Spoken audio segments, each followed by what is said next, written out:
What's up, guys? Mason the Brock Henderson here, and I'm back again. I've been getting pretty busy over these past few months, but I should be able to do reviews all the way until the World Cup break, so hopefully continue to be able to talk about it. But yeah, obviously missed a few matches, and ironically enough, I missed all of the matches that really I had a lot more to talk about because prior to me going absent, we were in a good run of form. We were playing pretty well, winning games, looking pretty solid. And then once I stopped doing reviews, suddenly Villa, ugly win. Brentford, ugly draw. Man U, ugly draw. Salzburg, ugly win. Brighton, embarrassing. So, yeah, it's been a little bit of a rough ride since James got hurt. And I honestly do think that's kind of the big thing. And it's weird because you really shouldn't set up your team to be so hindered by one player going out. But James is one of those players that typically when he plays, you see it. You see the impact he has on the game. Even if he's not scoring, even if he's not assisting, you still see he's providing so much down that right flank, on both sides of the ball too. So we've not really found an answer for how to cope without him. Potter's basically doing the same thing Tuchel did whenever he lost James last year. He's like, we'll just try Dave out there. We'll just try Loftus-Cheek out there. Maybe one of those will work. And nothing's really working. So, I don't know. I don't really understand why either of them think, oh, we just lost a world-class player. Surely all we need to do is just throw another player who's not quite as good as James is, and we'll be fine, right? Yeah, when we sold him, we brought Pulisic in, and he is not as good as Pulisic. That's Hazard. But we'll be fine, right? If we just keep playing the same way, minus Hazard plus Pulisic, that's fine, right? They're two completely different players, but it's fine. What's that mentality? We even see it kind of with Liverpool this season, honestly. Mane was a beast of a player. They lost him, and they did not really replace him. Diaz is not the same player at all. And they're struggling because of it. So I just don't get that mentality of, well, take this person who's playing here and has a different play style and is very unique as a player. We'll just take that player. If they're not available, we'll just put this guy in. And it'll be the exact same. And it never is. So I just feel like Potter, he needs to realize that. He needs to realize, hey, that didn't work for Tuchel last season. You should see that because you're in the same league as him. So surely if you're doing your homework, you can look in the past and see, maybe I should learn from their mistakes. But instead he doesn't because, well, let's be honest, he's an idiot. I think the Brighton result proved that more than anything because either he was an idiot in that match or he really wanted his old club to win. And so he put out 3 defensive players out of 10. And that was it. And he never changed it. And we gave up 4 goals because of course we did. We had 7 attacking players on the field and only 3 defensive players. Honestly, that's really where I am. He's either an idiot or he really wanted Brighton to win. So you tell me what you think that happened this past weekend. But yeah, I'm looking at this again and I'm thinking, okay, so we basically kind of gone for a similar setup. You've got your right wing basically being covered by your fullback, which is not James now, it's Aspilicueta. Your left side is covered by Sterling and then eventually Pulisic. Chilwell occasionally will get up and help, but for the most part, he's more defensive minded. And you've got your 2 midfielders, which, obviously Potter's not had to deal. He's had to deal with the loss of Conte, but he hasn't dealt with it after having had Conte. So it's not like he's changed anything from when Conte got hurt because Conte was never in, obviously. But, we're still going with 2 in the midfield, which is not really helping us because both of them sitting, you've got Jorginho, you got Zakaria today. They're not really going to be able to do enough to cover the midfield by themselves. In the weekend, it was Kovacic and Loftus-Cheek, I'm pretty sure. They're not going to be able to do. You don't have Conte in there just running everything. You need to add a 3rd midfielder. Now, Mount today sometimes would drop in and help, but he's more of an attacking player. Havertz also more of an attacking player. So you're having Jorginho and Zakaria. That's your midfield. And whenever the other team's breaking down the field, you can tell that was your midfield because they're just easily getting beaten because they're coming at you with numbers. They're not able to cover everything, and we give up chance after chance, and we get lucky again, just like in the Brentford and Man U matches where we really could have given up several goals. We get lucky that we have some solid defenders and a keeper who is doing pretty good, keeping out the shots. So I just feel like Potter's not learning from his mistakes. He's still making the same mistakes. Even not learning from what Tuchel did either. He's not learning from those mistakes. So we basically have the same coach.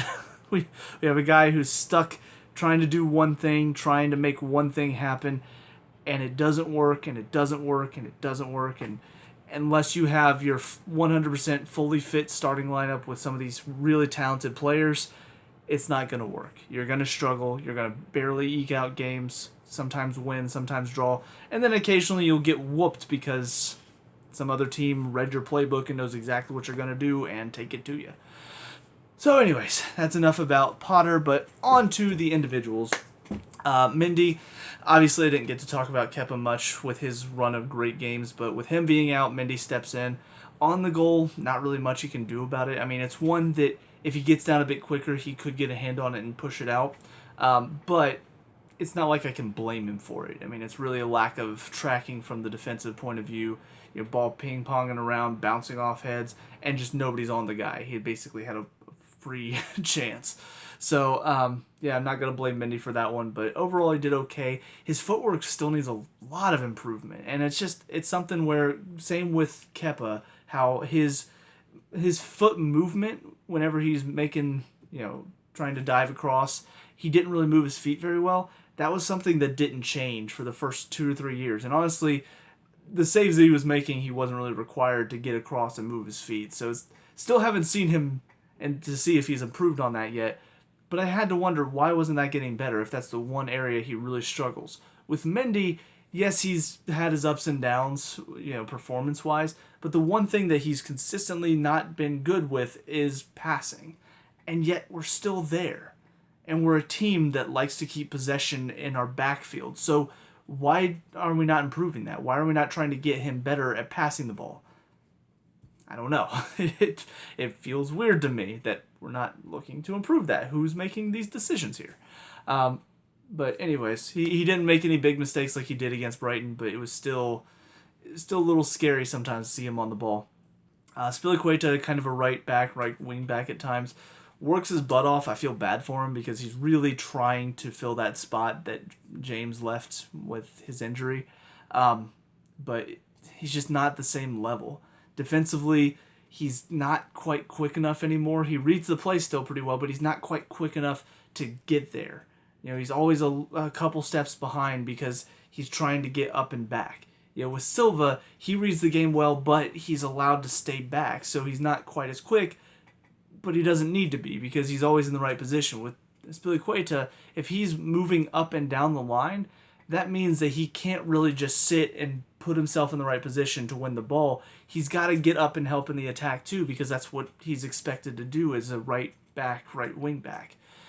So I just feel like it's not the best position for him, and as much as he works, I hate to say it, he's just not effective. And it's very similar to Werner, last season.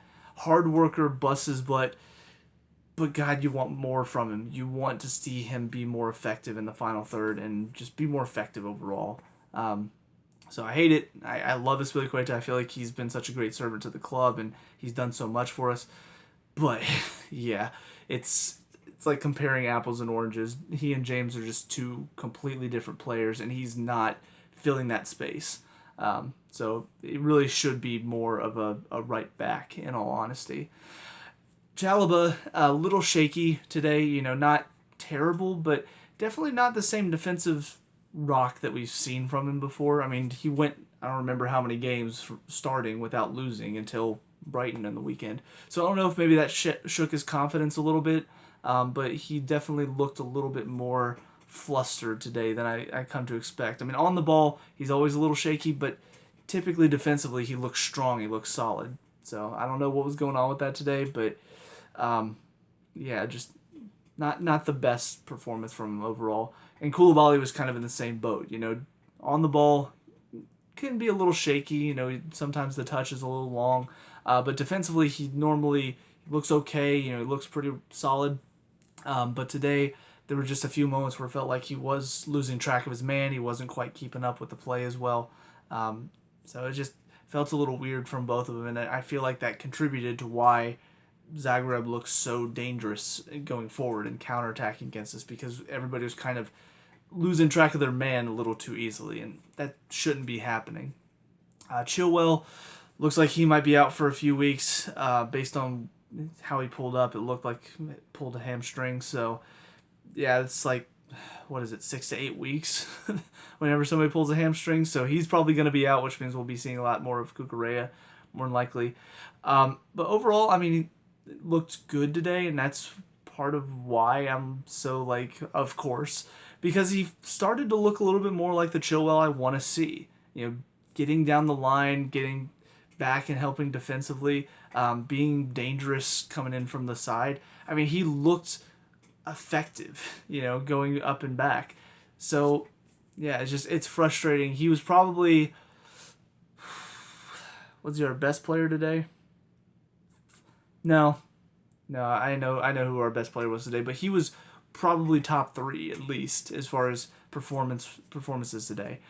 So I'm frustrated that after a really solid performance, it looks like he's probably going to be out for a little while. Into the midfield, Jorginho, typical Jorginho performances, keeping it knocking back and forth, a little slow at times, scary because the team is going to press you high because Zagreb need to win if they want to try to stay in Europe. So, yeah, very typical from him. Defensively, getting beat way too easily, not really helping out. On the goal, I think he was standing top of the 18 as the guy was wide open in the box. So, yeah, just doesn't really help out defensively. He's not a defensive mid. So why is he playing defensive mid? And then Zakaria, first game that we get to see from him, overall looked okay. Didn't look like a world beater. Didn't look like he's going to absolutely revolutionize this team. But he looks solid. He looks like an option that could come off the bench that could help us out in the midfield if we need it. Strike was pretty good. Could be a little bit better, but he struck it with power and low to make sure it's difficult to block those shots. But overall, his performance was just it was good enough to warrant seeing a bit more game time from him and seeing if he can grow on that performance and maybe provide a little bit more defensive cover, because I mean, Jorginho obviously doesn't provide it, and then Loftus-Cheek and Kovacic are much better in the attack than they are defense. So we've needed somebody to come into the midfield and say, all right, I'm going to be better defensively, and Zakaria might be that player, possibly.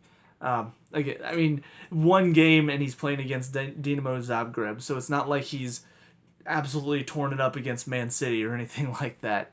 But we'll see. Maybe we'll see more of him in the coming weeks. It did go down hurt. I don't know if it's just running his legs out because this was his first game for us. So, I mean, I wouldn't expect him to go the full 90, but hopefully we get to see him grow. I know he's on loan, so I don't know if we're going to buy him or not. But we'll see what happens. Mount was definitely our best player today. Wanted to see a bit more finishing product from him, but overall, I mean, his work rate, his ability on the ball, being dangerous in the final third, all of it seemed to be coming from him. He was really just very effective today, except for the finishing. That's basically the only part of his game that was not at least a B+. So yeah, just good to see the good old Mount that I've come to expect to see, where he's dangerous, he's putting pressure on the back line, he's causing problems for them. They don't have time to think because he's buzzing around. And then on the ball, very good at getting out of tight spots and moving the ball quickly and looking to try to find those little gaps in between the defense. I guess we'll talk about Havertz next. Havertz, he's not really been the best of form this season. He scored a couple good goals for us in the past couple games, which actually I didn't see his goal against Brighton because I stopped watching after halftime. But, goal against Salzburg was fantastic. However, his performances have still not improved. The goal scoring is probably the only thing that's gotten better. Everything else about his performances just haven't been good enough. Against Brighton, their very first goal, he could have gotten to the ball that started their counterattack, but he just sort of watched as the Brighton player picked it up without any problem and drove at our midfield. And he's not really been helping us in the attack. He's kind of standing up there waiting for the game to come to him. Today was a little bit better. It's a little bit more movement. It's still not enough, though.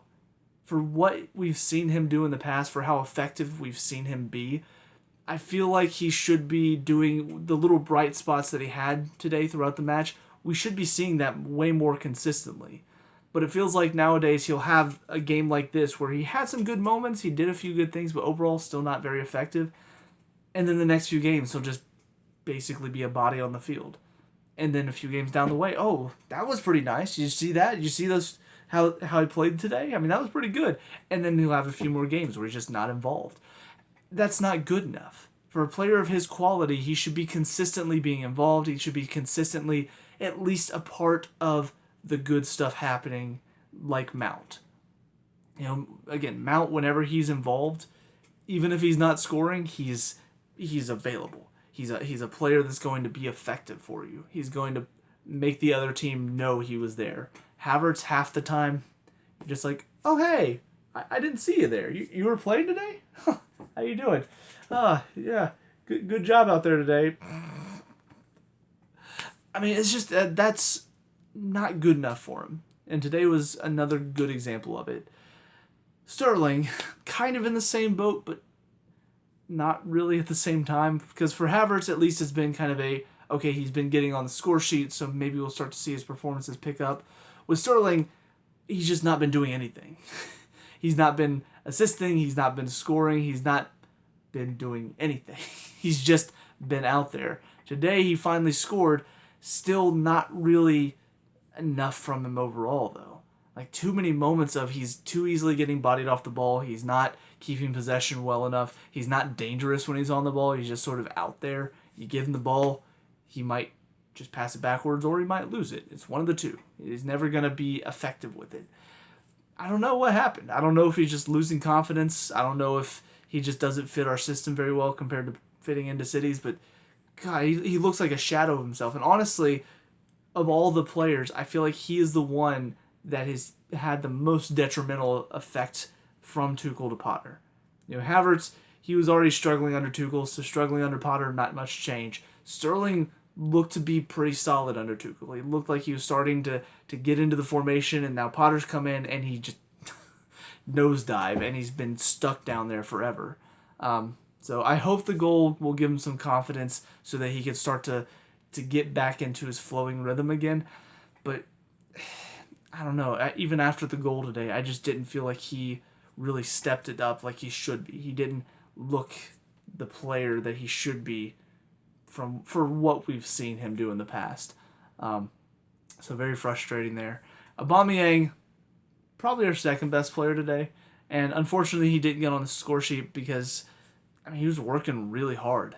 Honestly, there was a moment where I looked and I'm like, why is Aubameyang out on the left wing? Why is he out there? He should be a striker. He should be in the middle. And then we get him the ball and he drives down the line and he cut it back or something. I'm just like, okay, so we want him to get on the ball more because he actually looks like he's gonna do something with it. Like, he looks effective with the ball.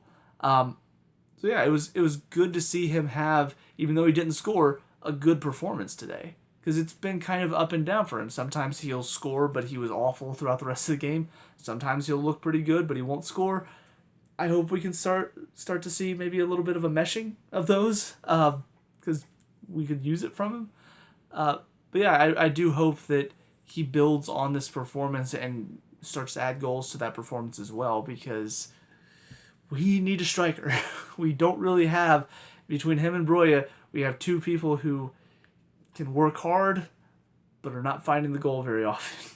And I want to have somebody up there that can do both. But on to the subs. I think it was the first round of subs introduced Broya, Gallagher, and Silva. Silva was just, I'm assuming he went out there because Koulibaly was, I think he was feeling a little something from the first half. He did go down under a little bit of a challenge. So I don't think it was anything too serious, but maybe just saving him in case. Excuse me one sec. Sorry about that. Been dealing with a little bit of a tickle in my throat for some reason. I don't know exactly why. Maybe it's the changing of the seasons, but whatever the case. Gallagher, I thought came on, looked pretty solid, really energetic. Really got to find the goal though, because man, he's missed some real sitters in the past few games. I don't remember if it was the Salzburg match or the Brighton match, but there was one of those two. He had one that was basically, it was right there. You just basically had to slide it past the keeper, and he ended up putting it right at him. Another situation here where ball comes in. It was a great cross from, I think, Pulisic. Pretty sure Pulisic is the one that slipped him in. But, keeper is on one side of the goal. You just have to put it here. Anywhere over here will do. You got at least 60% of the goal to aim for, and he puts it right here, where it's within the keeper's reach, and all he has to do is just get across and make a good save, and he did. So, yeah, it just... For a guy who scores such fantastic goals, he really needs to start scoring the simple ones, because he gets a lot of simple ones, and he wastes a lot of them too. So, but his work rate is something that cannot be ignored, and I appreciate from him whenever he's out there. And then Broya, kind of also similar in a sense of his work rate is very appreciated. He does well to win the ball back. He puts a lot of good pressure. But yeah, when he gets in the final third, he turns into brain dead vegetable. Because, it's like he loses all sense of what he's doing. And I remember there was a game that he played, I think it was early last season, in preseason. I think it was against Bournemouth. And he scored, but it was a deflection off the defender. But it was a situation where ball comes to him in the box. And I remember him turning his foot and turning his body, getting it open so he can place it toward the far corner, because he saw keeper on this side, kind of what Gallagher should have done, found that far corner, and then it ended up being, deflection from the defender, wrong foot of the keeper, and took it past him on this side. But I still remember seeing that and thinking, this kid's got a good head on him. Like, he read that situation very well, and he managed to open up his foot and find that, try to find that corner very well. And then seeing his performances for Southampton, I remember thinking, man, he works hard. If he ends up being, as intelligent in the box as he's shown a few times, I would love to see this kid grow. But it's I don't know if the pressure gets to him, but we've seen several moments where he does get into the box, and you feel like, all right, now here's your chance to take that touch, find the shot, and then he takes a couple extra touches, and he tries to find his feet, he takes a bad touch, and now he's got to try to keep possession. All of a sudden, he just turns into a bumbling fool, almost. I don't get why. I don't know what's going on when he gets in the box in these high-pressure matches. I don't know if it's the pressure or not. I don't know if he's just not doing well under pressure, but we need him to. He's shown how effective he can be off the ball, how effective he can be even in the build-up play. Taking on players... The final little burst that he had there at the end, where he poked around one defender, poked around another, and he's through, and then he gets in the box and he doesn't know what to do, and he cuts it and he cuts it and he fumbles it and he cuts it and he fumbles it, and then he's lost it. That happens too many times. So I just feel like he's got to work on that side of his game, and honestly, part of it is he needs more game time so he can learn what to do in those situations, so he can work better under pressure. But yeah, it's frustrating for him because I know how hard he's working, and I know he's still young too. So I'd love to see him just get more chances so he can learn to deal with that pressure a bit better. Other subs, let's see, somebody came on for Zakaria. Oh, Loftus-Cheek. Loftus-Cheek came on for Zakaria. He's had a little bit of a rough patch, and today, again, very similar. I just feel like he went from that player that I feel like has finally grown into the player we wanted him to be, and now he's sort of regressed a bit back into what we saw before, where he's out there and he'll do okay at times, but he's not really doing much to help us defensively. He's not really doing much once we get the ball forward. He gets on the ball and he'll knock it around a little bit. And I feel like we've seen that before with a couple other young English players that came through our academy. You look at Abraham, you look at Hudson-Odoi. Both of them kind of similar. They had their moment where you're thinking, finally, they've arrived. They're going to give us what we expect from them. And then after having like a run of great games, suddenly there hits a point where you suddenly realize, wait, they've been playing and they've not been doing anything. They're sort of out there. And then they get replaced by somebody. They get their chances off the bench and they don't do anything with it. So I really hope Loftus-Cheek doesn't start to fade into that. But it's kind of what I've been seeing the past couple games. He's sort of just been, I guess, cruise control through most of the matches. And that's not possible. You can't do that in the Premier League. You can't be on cruise control. You got to be going 100% all the time, because a lot of these teams are going to be going 100% at you. And if you're not 100%, we've seen what happens with Jorginho. We've seen it happen to Kovacic. We've seen it happen to him too many times where we're not really fully turned on and suddenly the ball's gone and it's in the back of our net. So, yeah, he's really got to step up his game if he wants to continue. Especially, if Zakaria can turn in performances like this consistently, he might end up stepping up above Loftus-Cheek in the pecking order. So, and then finally was